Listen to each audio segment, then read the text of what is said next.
Muy buenas a todos, en este sexto vídeo vamos a ver un KitGenMe creado por Cerberus. Podéis encontrarlo en crackbeans.de y en el link de la descripción del vídeo.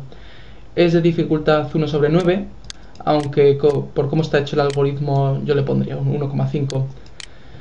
Esto consiste como de costumbre en lo de siempre, escribir un nombre y un serial que verifique el nombre que hemos puesto. Si es correcto, obtendremos un mensaje de enhorabuena, de good boy, y habremos acabado. Como veis, no está empaquetado, está escrito en C++ y no tendremos ningún problema al analizarlo. Así que lo abrimos y como de costumbre vamos a names. Aquí veis o get dlg item text a o message box, y lo que queráis, los dos os van a llevar a la misma función, quiero decir, al mismo proceso que se encarga de verificar el serial que hemos escrito para ese nombre. Vamos a message box, buscamos referencias con control R y vamos a lo que queramos. Elegid este porque por lógica lo primero que se debería cargar es el nombre. ¿Veis aquí? Y bueno, este es el mensaje de about. La función que se encargaría de cargar los nombres y empezar a procesar todo comenzaría un poquito más arriba, por tanto el nombre se obtiene aquí. Después se compara si ese nombre tiene 5 caracteres o más. Si tiene 5 más, se saltaría este mensaje de error que dice que debe tener al menos, no, perdón, debe tener más de 4 caracteres. ¿Vale? Una vez que está eso verificado, se hace lo que tiene pinta de un algoritmo con ese nombre. Después en esta función tiene toda la pinta de, con lo que se ha hecho aquí, formarse algo. Y después, misteriosamente, toma el serial por duplicado. Como veis, estas dos funciones son exactamente las mismas, tienen el mismo argumento. Después comprueba si ese serial, si se ha escrito algo, si no nos da ese mensaje de error. Y por último, aquí hay muchas comparaciones y movimiento de bytes. Esto solo puede ser una comparación con un serial generado anteriormente, lógicamente a partir del nombre, y el serial que hemos introducido. Si coinciden, pues nos mandará al mensaje de good boy, si no, a try again. Pues esto es todo, aquí ya estaría el return, así que regresemos y bueno, el breakpoint ya está puesto, por tanto podemos ejecutarlo y hacer una pequeña prueba. Pongo aquí mi nombre y validate. Bueno, el nombre ya estaría cargado, en EAX se almacena la longitud y bueno, lo que viene a continuación es la manera más rara que he visto de traspasar el valor de EAX a FX, pero bueno, cosas del compilador. Vale, como tiene más de 4, lo saltamos y llegamos al primero de los bucles que forman el algoritmo. Bien, a partir de aquí voy a seguir paralelamente este KitGenMe con un KitGen que ya tengo escrito. Para empezar, lo he escrito en C++, C++, porque este algoritmo y realmente cualquier código ensamblador usa enteros de 32 bits. Estos enteros de 32 bits tienen una peculiaridad, que es que todo lo que se haga con ellos siempre se hará en módulo 2 elevado a 32. Es decir, 0 menos 1 no es menos 1, es 2 elevado a 32 menos 1. O 2 elevado a 32 más 7 es 7. Este tipo de limitaciones no las tiene Python. Python puede procesar números todo lo altos que queramos, o negativos, o cualquier número. Otra cosa es que tu CPU tenga potencia para procesarlos. Y esto sería un problema a la hora de hacer el KitGen, ya que ciertos resultados podrían ser incorrectos por este motivo. Por tanto, es más sencillo en este caso usar un lenguaje como C++, ya que todo lo que escribamos en este lenguaje, C++, actuará igual que actuaría este programa. Esto es el motivo principal. Tengo el KitGen ya preparado porque realmente soy bastante lento al escribir en C++, y bueno, prefiero que el vídeo no se alargue demasiado. Lo dejo aquí para que lo veamos en paralelo y voy contando lo que sucede en el algoritmo. Antes de entrar en el primer bucle, vemos que aquí hay una serie de datos iniciales. En primer lugar, que fx vale 9, es decir, la longitud del nombre. Esto ha sido tomado de este paso de aquí. Después, ebx vale 400, no sé, sin motivo alguno. Y esi vale 18. Todo esto en hexadecimal, como de costumbre. ebp vale 32, pero como veréis aquí no se usa ebp. Vale, todos esos datos iniciales son los que he escrito aquí, es decir, esi 18, ebx 400 y ecx la longitud del nombre. Después, como veréis, también emplearemos una cuarta variable que es edx, que simplemente la declaramos. Bien, aquí hay otras variables, pero como veremos a continuación, una se puede poner en función de otra, de manera que no es necesario hacer absolutamente nada. Vamos aquí un paso y vemos que se mueve a EAX. Voy a mover esto. Vemos que se mueve a EAX el primer byte del nombre, es decir, 61. A ese valor de 61 se le sumaría 56b. Después esto se movería a edx, se haría un XOR, no sé cómo se dice esto en español, yo siempre lo he dicho XOR. Realmente con ciertas cuestiones terminológicas soy un poco chapuzas, pero se entiende, supongo que sabréis lo que significa esta operación, de manera que no voy a andarme con esos detalles. Y el resultado de eso se añade al valor de esi inicial, es decir, comenzamos con 18, pues eso se añadiría a esi. Pues eso es lo que he hecho, esto es lo que haría este paso y sería todo en uno. Se toma un byte del nombre, se le suma esto y se hace XOR con esto. Bien, como podéis intuir, si depende de... Un momento, exacto, si depende de edi la posición del byte y edi se va incrementando en este bucle que va a ir dando 9 iteraciones, es decir, se compara siempre ecx con edi, bueno, al revés, edi con ecx. Ecx vale 9 y edi parte desde 0 y va a ir hasta 9. Por tanto, tomará todos los valores, salvo el último, creo. No, el último también lo tomará, ya que ecx es 9 y 9 menos 1 es 8 y 8 es el último. De acuerdo, ha sido una confusión. Bien, aquí habría un salto condicional y este salto condicional dependerá del valor de ecx. Como sabéis, mi nombre tiene una longitud de 9 y si tiene una longitud que sea menor o igual que 9, hará esta serie de pasos. Si no, si fuese mayor, es decir, 10 o más, haría estos pasos, pero de una manera u otra acabaríamos aquí. Pues ese salto condicional es lo que representa esto. ¿Y qué se hace en cada uno de estos pasos? Pues esencialmente lo mismo. Este valor de ecx se añade a edx, ese valor que hemos obtenido se hace un XOR con esto, se le multiplica por el esi que tenemos y se añade eso a ebx. Es decir, se haría esto que veis aquí. ¿Cuál es la diferencia con esto y el paso anterior, que sería... el paso anterior no, en la otra posibilidad que ofrece este salto condicional? Pues sería exactamente lo mismo, solo que se permuta esi por ebx, como veis aquí. Y después ya queda la última parte de este bucle, que sería... comenzaría aquí, y este valor de eax se añade a edx. Después esta operación significaría multiplicarlo por 2 elevado a 7, que son 128, creo. Y se añade a este edx el valor que tenemos en eax. Y después se hacen todas las operaciones para que se vuelva a repetir el bucle, que se compare y tal. Y después otros dos pasos, que serían que eax es 8 veces edx más eax y edx es 4 veces eax más ebx. Esto puede parecer totalmente confuso, pero una de las cosas que tenemos que intentar hacer al desensamblar, es decir, al escribir un keygem, mejor dicho, es intentar simplificar esto lo máximo. Es decir, partimos de esa instrucción, que es donde se asigna a edx el valor de eax. Recordemos que eax viene de aquí, es decir, se toma un byte del nombre y se le suma 56b. Es decir, eax sería esto. Y a continuación, como se multiplicaba edx por 128, es decir, esto sería 128 eax. Si se le suma eax, pues sería 129 eax.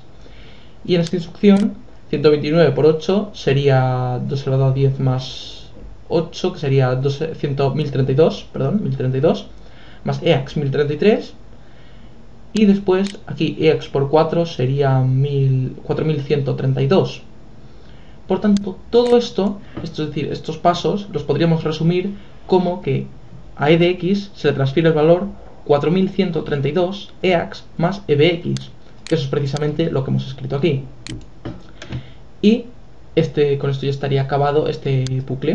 Eso se repetiría una y otra vez para cada uno de los bytes del nombre. Por tanto, tendríamos dos valores importantes en esi y en e de x, que como veremos a continuación, creo que el que se emplea es e de x, pero bueno. Vale, este sería el primer bucle. Vale, pues colocamos un breakpoint a la salida y lo ejecutamos. Vale, pues aquí estaríamos y entramos al siguiente bucle. Vamos a ver qué es lo que sucede aquí. En primer lugar, tenemos que fijarnos que el registro EBP se emplea, es decir, el que inicialmente valía 32. Esto es lo primero que declaramos en nuestro keygen. EBP valdría 32 en hexadecimal.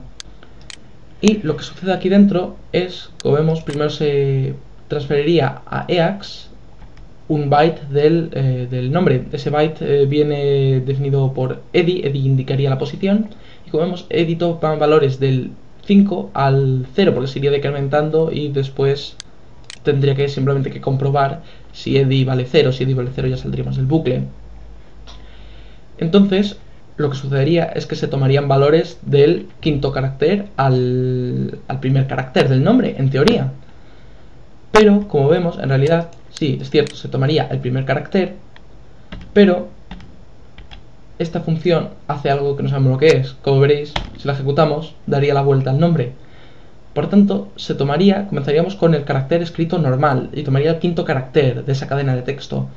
Pero después tomaría el quinto carácter de la cadena, perdón, el cuarto carácter, ya que se decrementa, se tomaría el cuarto carácter de la cadena de texto dada la vuelta, y después el tercer carácter de la cadena de texto otra vez normal, y después el segundo dado la vuelta. ¿Y qué se hace con cada uno de esos caracteres? Pues se toma el valor de ese carácter, se le suma a ese valor 134a, y todo eso se le suma al EBP que teníamos en un principio. Todo esto, ¿cómo se podría escribir en C++? Pues para arreglar este tema de dar la vuelta, yo no tengo ganas de hacer una función que se encargue de dar la vuelta a una cadena de texto.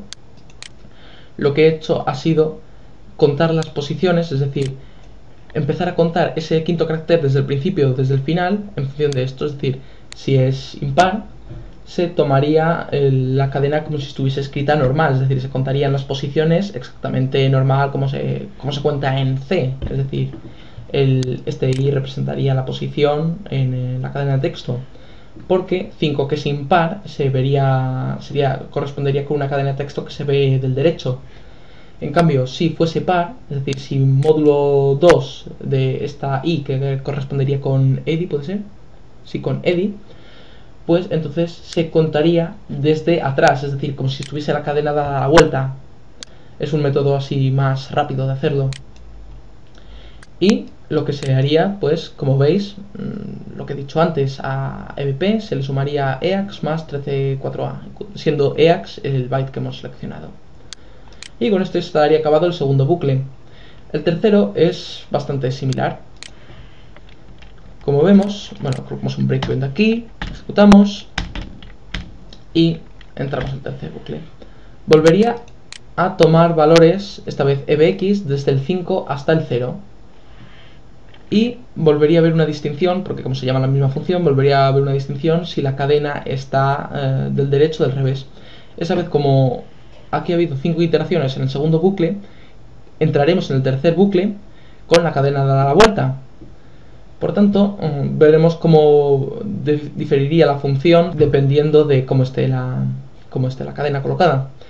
Aquí se llamaría al primer byte, siempre, que ocuparía la posición ECX. Como vemos, podemos simplificar las funciones, es decir, si se llama el primer byte estando la cadena dada la vuelta, pues se escribiría esto, si no esto.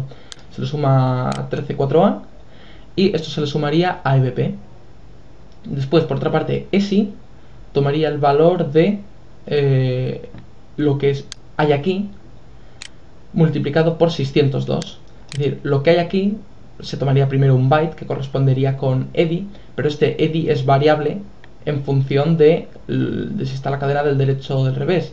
A ese valor se le sumaría 23. ¿Y por qué se le multiplica por 602? Pues igual que antes hemos deducido el 4132, pues aquí si escribiste estas operaciones sobre papel veréis que esto da 602, es decir, podéis simplificar para no hacer en C++ una infinidad de pasos. Por tanto no lo voy a explicar por qué, porque si no tendría que pensar, me trabo la lengua y pues tengo que repetir la toma. Así que coloco un breakpoint aquí y salimos. Eso es básicamente lo que sucede, no estoy engañando a nadie. Y pues ya habríamos acabado el tercer bucle. Ya nos quedarían los pasos previos a formar lo que creemos que es el serial. Lógicamente tiene que ser el serial, ya que no hay ningún paso más que quede. Por tanto, estos serían los últimos pasos. Aquí, como vemos, se añaden dos números a este supuesto serial y una string de texto que estaría aquí en el offset local 49, que como veremos es una constante que de hecho se asignaría un poco más arriba, concretamente aquí. Pero bueno, sabremos que es LNT, por eso a la hora de formar el serial yo tengo aquí escrito LNT. Después, ¿cómo se forman las otras dos partes? Pues para formar la primera, que realmente correspondería a la segunda posición, es decir, a esta de aquí. Esto es por cómo se dan los argumentos en este código. Pues lo que se haría sería tomar la quinta letra, la letra que estaría en sexta posición, que en este caso se indicaría en C con el número 5. Después se restaría este valor a 18, de manera que quedaría un número negativo. Pero recordad que estamos trabajando con enteros de 32 bits, por tanto no existe realmente un número negativo. Y después sucedería lo siguiente. Bueno, esto sería parte del paso siguiente. Y después a EBP, que es un valor que habíamos calculado previamente, se le suma ECX, que ECX corresponde con el valor EDX que habíamos obtenido del paso anterior. Esto es un poco lioso, pero vuelve a consistir en simplificar un paso. Es decir, en vez de llamar a una variable, a algo que está aquí, local 88, que había sido tomando antes de EDX, pues en vez de llevarlo a ECX, lo seguimos llamando EDX. Esa es la única diferencia con mi código. Y de estos dos valores sería el XOR y después sería un push. Por tanto, ese ya sería el primer número que obtendríamos aquí. Esto, como veis, porcentaje de esto también representaría números con signo. Por tanto, si tenemos la desgracia de que el resultado de esto daría un número mayor que 2 elevado a 31, ¿sí? 2 elevado a 31, el programa lo consideraría como negativo. Nos aparecería un signo menos, y como ya hay un guión previo, veríamos dos guiones y podríamos decir, oye, nuestro keygen no funciona, pero esto no sé si lo ha querido hacer aposta el programador, Cerberus, pero es así y hay que respetarlo tal cual lo ha escrito él.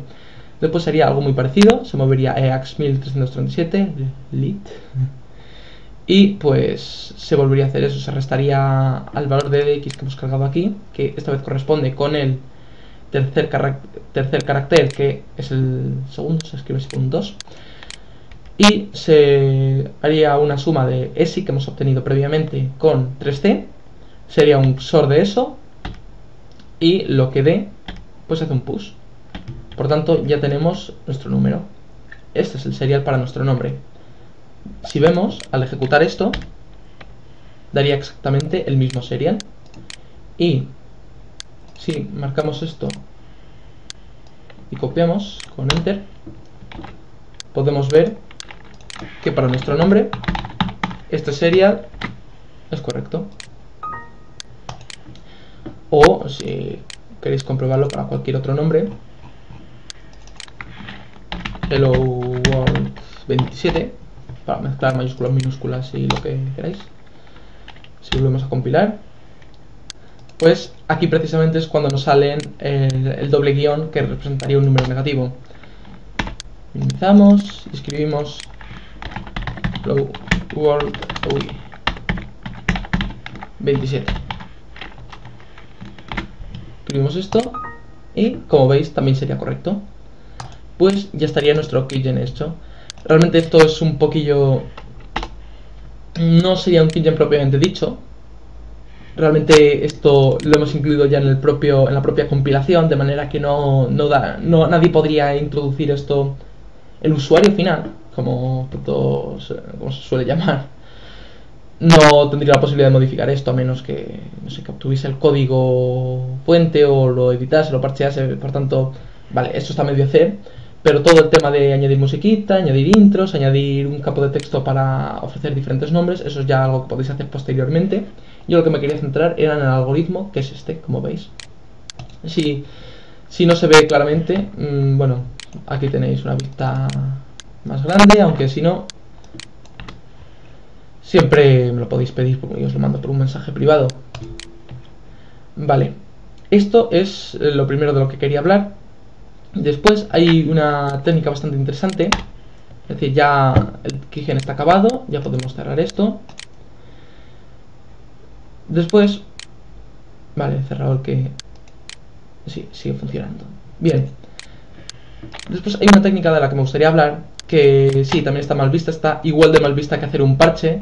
Mal vista en el sentido de que, a ver, es hacer trampa. Lo interesante es hallar el algoritmo y crear un keygen, pero por si a alguien le pudiese interesar, vemos que en el mensaje de error, por ejemplo, el que va a saltar ahora mismo, ya que no he escrito ningún serial, pues ese mensaje de error estaría concretamente aquí.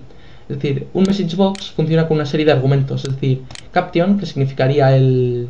si volvemos a ejecutar, caption sería el título de esta ventana, el text sería pues lo que vemos aquí, el tipo sería pues un cuadro de OK, por ejemplo aquí 30 equivaldría a un cuadro de OK, hay distintos tipos, cada uno pues también hay el tipo que contiene aquí una cruz blanca sobre un círculo negro y bueno, círculo rojo, no sé.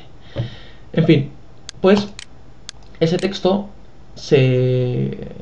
lo obtiene el programa de esta posición de 57C. Lo curioso es que, bueno, curioso, si colocamos un breakpoint aquí, es que nosotros podemos alterar esto.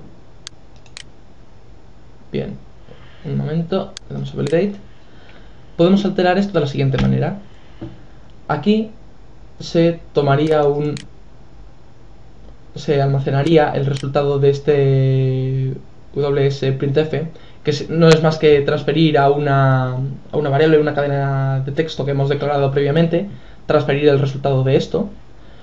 Pues si sabemos que esto está en esta dirección, podemos copiar. Pero cuánto voy a hacer una chapuza.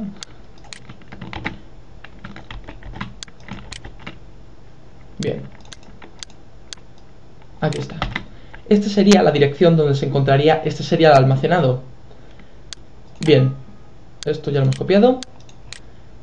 Entonces, si el texto que nos muestran aquí es que tenemos que escribir un serial, podemos perfectamente, con todo el derecho del mundo, modificar esto por la dirección que nosotros queramos, en este caso esta. Es decir, que mostrase un serial. Si le damos a OK, vemos que lo que ha hecho el programa es mostrarnos el serial que tendríamos que haber escrito. Si esto, pues, como lo parcheamos, hacemos el típico parche, copiamos ejecutable, cerramos y lo llamamos como self-keygen, es el nombre que recibe, self-keygen, pues lo que obtendremos es un keygen bastante más rápido. Es decir, escribimos cualquier nombre y nos mostraría el serial que habría que escribir. Este método de self-keygening es rapidísimo, como veis, ha sido algo directo, pero es muy poco, es irreal. Esto en un programa comercial esto no suele suceder, es prácticamente imposible porque lo que podría suceder por hacer algo así sería imprevisible, pero bueno, no sé, eso todo depende del programa, lo podéis usar, está bien saber qué es y cómo hacerlo y saber que hay alternativas aparte del típico parche que sería cambiar el salto condicional. Pero como ya he dicho, esto en la mayoría de los keygen insisten los autores que no hagamos ni self-keygen ni parches porque realmente le quita gracia al asunto.